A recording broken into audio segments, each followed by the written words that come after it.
Stop it. Stop it. Stop it. Put your clothes back on. So the fallout from the train derailment in East Palestine, Ohio, is just getting started. And like Joy Behar's face, it's looking worse and worse by the day.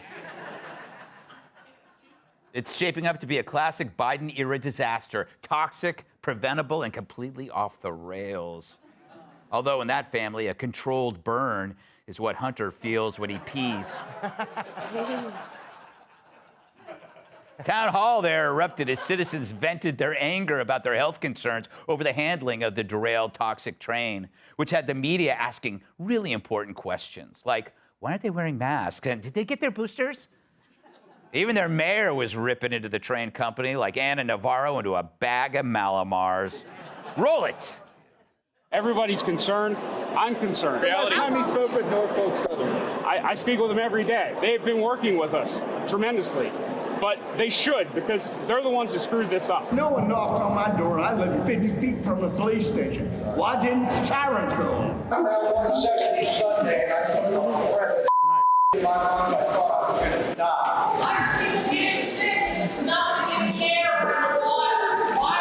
Come on!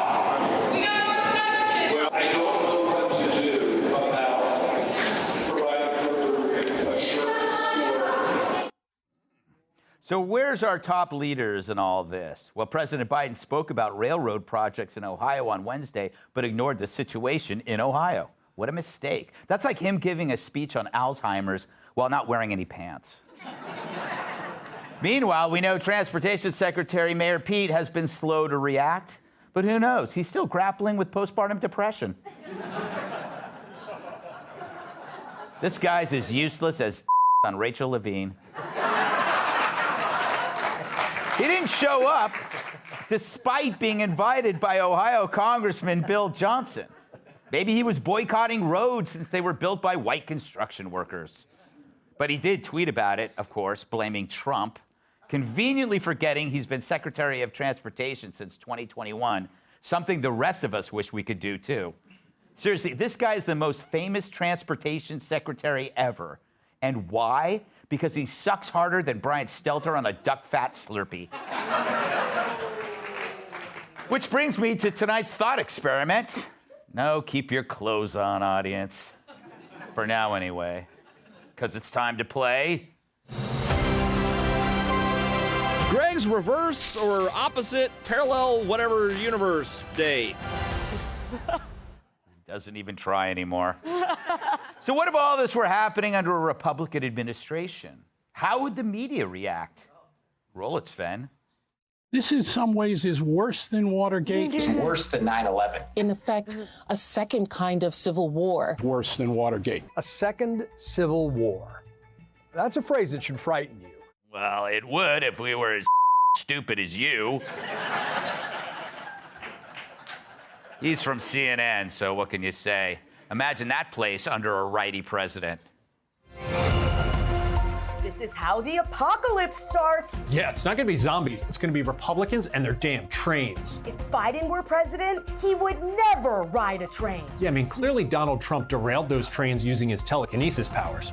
If Elon Musk hadn't bought Twitter, those trains would still be on their tracks. And now Earth's got about 3 weeks left, so thanks, GOP.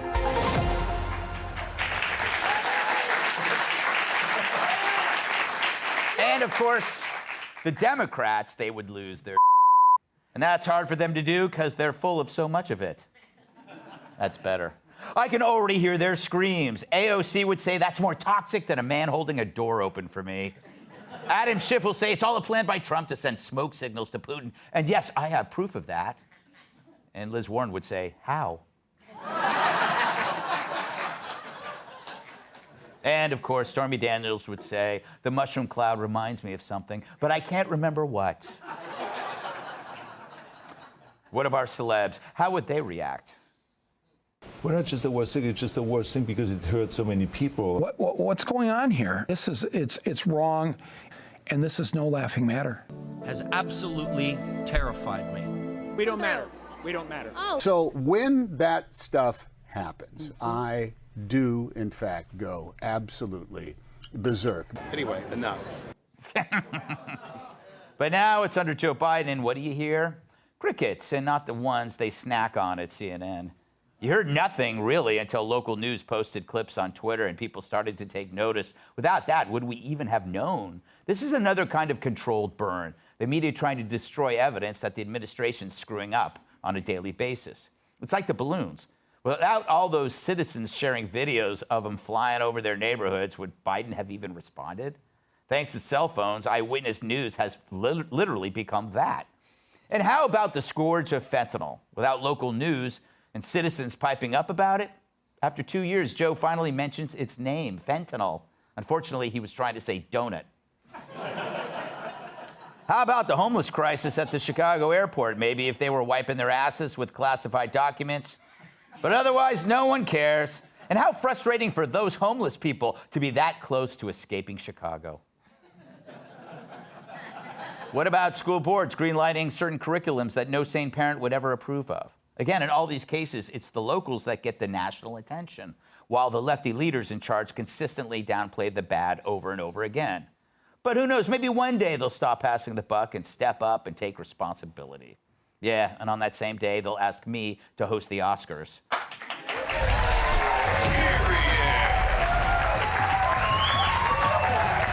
Let's welcome tonight's guests. He's got a face for radio and a mind for a psych ward. Comedian and co-host of the Jim Norton and Sam Roberts show on SiriusXM, Jim Norton.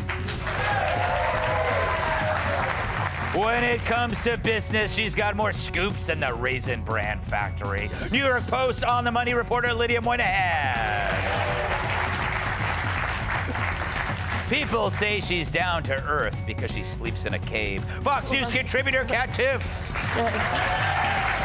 And finally, he uses a crane as a back scratcher. My massive sidekick in the NWA World Heavyweight Champion, Tyrus.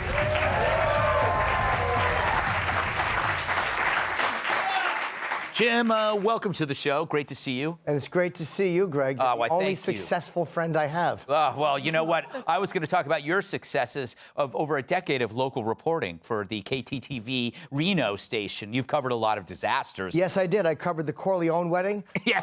If you remember when Fredo had a meltdown with his wife. Yeah, I was the first guy on that scoop. Yes. When you're looking at how the media is covering this, does it disturb you as much as it disturbs me? They're doing a bang-up job, I think. They really are. Like, people will address it, and they'll go, well, yes, we did hear that happened, and we'll get to it. Yeah. It's like a zombie apocalypse. Mm-hmm. You know, there's an explosion. They just say, nothing happened. And then 2 days later, everybody's biting each other's nuts and slow walking. Are you looking forward to that? Yes, I am. Yes, yes. Yes, I am. I've actually started already on my own. Good for you, Jim. That makes me happy. Lydia, you are a business reporter, or so you claim. This town is getting royally screwed, right? I mean, they're like, they just came out of COVID. What's going to happen to their real estate values and everything? I mean, do anybody buy homes by 3 Mile Island? I don't know. I haven't heard a lot about home sales in that region recently. You have some time. Can you go look that up? Yeah, let me just do that right now. Does everyone mind pausing? Yeah. No, it's so alarming because the fundamental role of government is to protect citizens. And our leaders are so focused on ancillary things like equity and infrastructure. I don't even know what that is. Mm-hmm. And they can't do the basics. And so I think this whole scenario has just underscored how screwed up our priorities are. We have $300 million to put illegal immigrants in hotels in Midtown Manhattan, but we don't have $1 million to put somebody in a hotel in Ohio. I would imagine that the hotels in Ohio are a little cheaper than a skyscraper in Manhattan. And you think about other disasters, Katrina, you had FEMA, you had the National Guard, we gave people credit cards to make sure that they could afford the basics. We're doing nothing here, right? We're just leaving the mayor, who's not equipped to deal with the situation, to try and figure it out. And it's so sad, too, because, you hear these ads, and it struck me recently about Camp Lejeune. You might be entitled to compensation. You think, how could we let that happen to people where they would be exposed to toxic chemicals? That's exactly what's happening right here, and nobody seems to care. And thank you for mentioning one of our advertisers. Yes, so Kat, Lydia makes a good point in the sense that, the government really is our catastrophic insurance plan. Mm-hmm. It's like, if they can't do this, what use do we have for them at all? That's what I've been saying. Yeah. You don't even want it for the catastrophic insurance. Well, this is just so bad. I mean, like, it's so absurd. I mean, there's no way any of these people are okay. Yeah. And the only reason that maybe any of them are okay is because I guess they're all in it together. So they're like talking to their friends, like, hey, like, how is your radioactive wasteland day going? Like, are you kidding me with this? I don't understand how it can even be something where it's like, okay, well, this is because Trump's fault. It doesn't matter whose fault it is. I mean, like, there's animals that are dying because of this. I was crying today because some woman said her cat died. And if that were Cheens, I would not be here right now. No, you wouldn't. I would not be here right now. I would be at the White House. You would go total John Wick. I would be. Over a cat. I would. That's 12 years old and has its own cardiac doctor. He does have a cardiologist. I can highly recommend one if anyone's in need. But like, truly, I mean, okay. And what does that say for the other mammals, aka the humans that are living there? Can't be good for your health, or like you said, home values or your future. I mean, it's so bad. It's just so bad. You should be the so bad correspondent. Just come on and say yes. It's so bad. Yes, I don't know how anybody has any other reaction to this than like just all-consuming. Oh my God, are you okay? Yeah.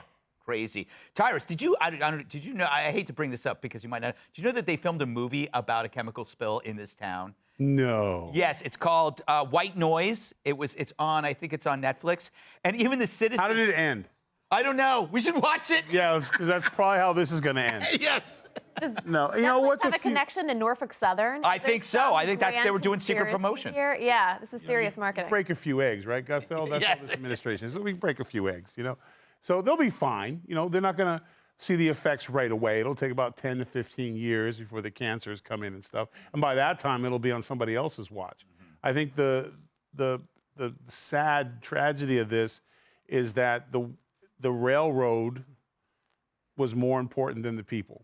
And that's what our government, which is funny because it's a democratic, which their whole spiel is for, they're about the little guy. Yeah. Well, the little guy got punched in the mouth, but it was the little guy that probably voted for Trump. So the railroad came in and sent their own specialist in. I love that. That's the best thing to do, is have your own people go in and test the grounds and the waters. But they can't hide the dead fish. Yeah. They can't hide the dead birds. They can't hide all the other stuff. But again, they've tested it. They tested at least 3 houses so far. So it's all good. What? They were the furthest houses from the incident, but they're tested. That area is good, you know, and we laugh because they get away with it, but this is what they do with lower middle class and middle class neighborhoods. And their argument would be like, well, their value of their homes is irrelevant. They don't care about all this stuff. The bottom line is the railroad's still going. The CFO butt is covered, and they'll move on to something else, unfortunately, except for, got to take my hat off. And even though I work here, Fox is the only one that's actually keeping this story going because everyone else is ready to move on. And I'd like to say you're welcome. Yeah. What was that sound? Hey, Sean Hannity here. Hey, click here to subscribe to Fox News YouTube page and catch our hottest interviews and most compelling analysis. You will not get it anywhere else.